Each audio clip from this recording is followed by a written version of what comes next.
तो चलिए हम अपनी जो पोइम कल की हमने जिसकी इंट्रोडक्शन पढ़ी थी उसको हम पोइम को पढ़ते हैं, रिसाइट करते हैं। ये पोइम जो है जॉन एडवर्ड मैसफील्ड ने लिखी है और हो सकता है उसी ने लिखी हो अपनी बिलाउड के लिए कि दुनिया में उसने, ये पोइट कहता है कि मैं दुनिया में मैंने बहुत सी खूबसूरत चीज़ें देखी हैं, बहुत ही अट्रैक्टिव चीज़ें देखी है, लेकिन सारी चीज़ें जो है मेरी महबूबा के सामने या मेरी बिलाउड के सामने कुछ नहीं है।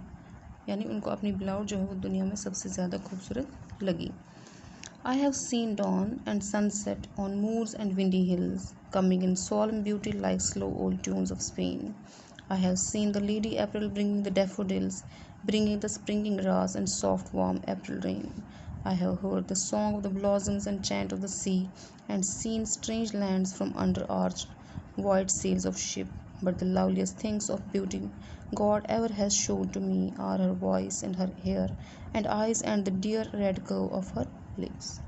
कहते मैंने क्या क्या देखा है। I have seen dawn and sunset, यानी सूरज का उगना भी और सूरज का डूबना भी मैंने देखा है। कहाँ पर?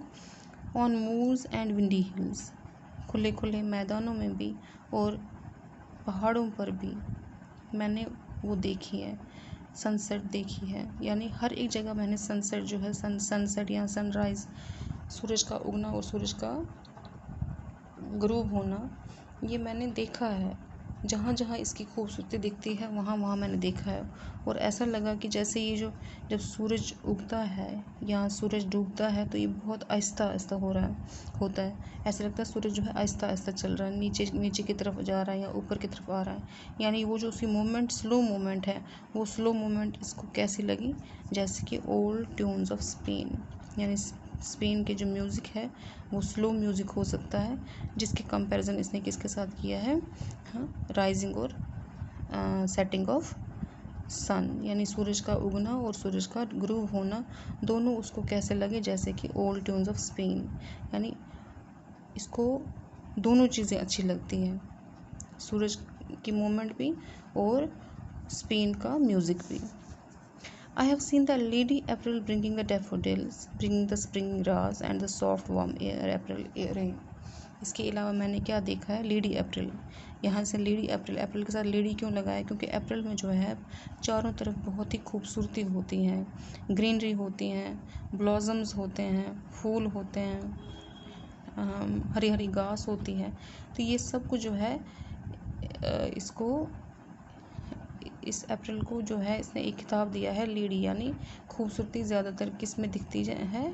लेडी में ही। हम खूबसूरत किसको कहते हैं? लेडी को कहते हैं, ब्यूटीफुल। इसलिए यहाँ पे क्योंकि अप्रैल का मंथ बहुत ब्यूटीफुल होता है, इसलिए इसके साथ जो है लेडी का वर्ड लगाया हुआ है।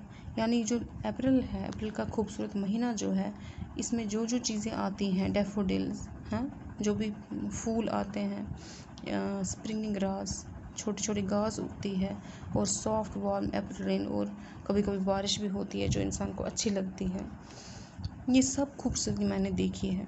I have heard the song of the blossoms and chant of the sea, मैंने ब्लॉसम्स का सॉन्ग भी सुना है जो कि हवा में जब वो झूलते हैं जैसे लगता है कि वो गा रहे हैं, नाच रहे हैं। एंड चैंट ऑफ द सी, और समुद्र की जो लहरें हैं जब वो हिलती हैं, ऊपर उठती हैं फिर नीचे आती हैं, उनकी जो आवाज़ है वो आवाज़ भी मैंने सुनी है, वो भी खूबसूरती मैंने महसूस की है। And seen strange lands from under arched white sails of ship, और उसके बाद फिर मैंने बहुत सारी जगहें देखी हैं जो कि वाइट सेल्स ऑफ शिप हैं, जो कि समुद्र के, जब हम समुद्र में समुद्री जहाज़ में ट्रैवल करते हैं तो वहाँ पे हमारे पास बहुत सारी ऐसी जगह आती हैं, समुद्र के ऐसे नज़ारे आते हैं जो कि हमें बहुत खूबसूरत लगते हैं। कहता है कि मैंने बहुत कुछ देखा है, मैंने नेचर की हर एक खूबसूरती देखी, हर एक किस्म की खूबसूरती देखी है, चाहे वो सन के मुताबिक हो, चाहे वो पौधों के मुताबिक हो, चाहे वो समुद्र के मुताबिक हो, या चाहे वो किसी भी जो ब्लॉसम्स हैं, फूल हो, पेड़ हो, पौधे हो, किसी के लिए भी हो, मैंने हर एक किस्म की खूबसूरती देखी है। But the loveliest things of beauty God ever has showed to me, मगर सबसे ज़्यादा खूबसूरत चीज़ जो मुझे खुदा ने दिखाई है वो क्या है? आर हर वॉइस, वो उसकी आवाज़, उसके बाल, उसकी आँखें और उसके होंठों की जो रेड लिप्स है, यानी जो उसने रेडिश लिप्स अपने जो बनाए हैं वो, यानी इस पोइट को दुनिया में सबसे ज़्यादा खूबसूरत अपनी बिलाउड लगती है, चाहे उसके होंठ हो, चाहे उसके बाल हो, चाहे उसकी आवाज़ हो, चाहे उसकी आँखें हो, उसको हर एक चीज़ उसमें खूबसूरत ही दिखती है। ठीक है, आज इतना ही, कल हम इसके आगे क्वेश्चन आंसर्स वर्ड में नहीं करेंगे।